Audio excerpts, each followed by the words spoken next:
Hello everybody. Somebody's asked me about the mouth on the first mitre plane he's made, similar to mine.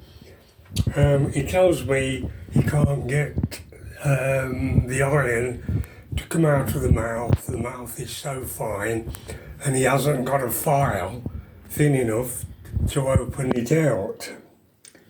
The mouth, that is. Now, I've got some very thin files, and I noticed they're called precision files. I've got a little box and loads of broken ones.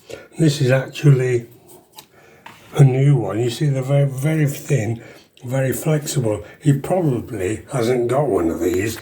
He hasn't sent me a photograph of the bottom of the plane he's made, so I'm guessing it how wide the mouth is.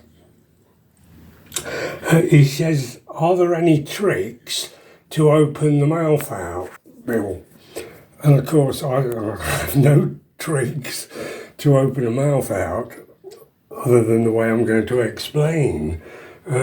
He did mention he knows that if he laps the bottom of his plane, eventually the mouth will become slightly wider, but you don't open a mouth up by lapping the bottom of the plane. That's just, you don't do that. You've got to find an easier way. Right, now I've done a little drawing. This represents, are you ready? This represents the bottom of a mitre plane.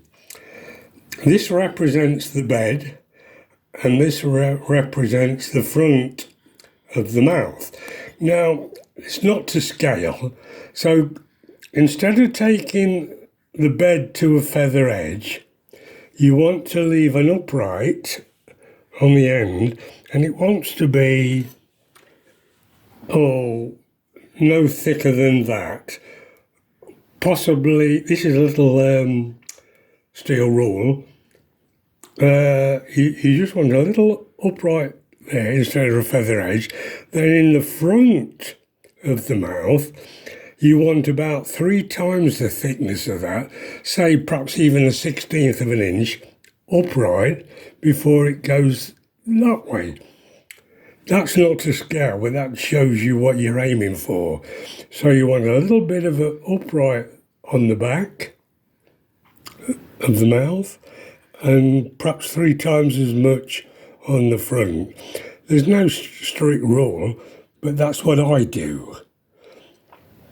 And of course, the lower the bed angle on a mitre plane, the further the iron has to travel to come out the bottom of the plane. If the bed angle is a lot higher, say 27 degrees, then the iron will come out a bit sooner than a lower bed angle. So in other words, if you have a low bed angle, the mouth has got to be slightly wider to get the iron to come out, because it travels further before it sticks out. And of course, depending how high that is, the further it travels before it comes out the mouth. I hope that explains it. This is a very narrow mouth opening on one of my planes. This little thin steel rule, won't go through it. It shows you how close it is. But my little files will just go through. So you can open the front of the mouth. You never open the back. If the mouth wants opening, you open it from the front. And that's what he's got to do to get it to work. He's either got to get smaller files, or he's in big trouble.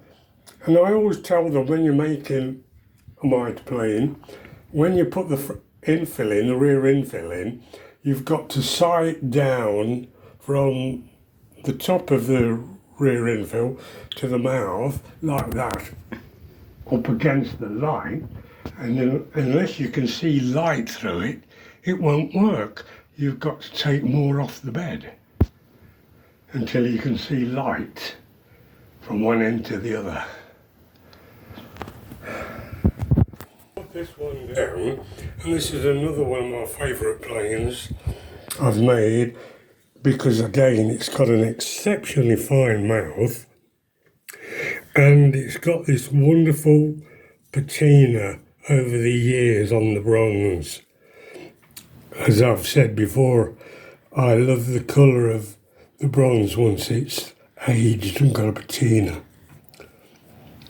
I love this plane, and I also love this one. This has got the most gorgeous patina as well. It's never been used.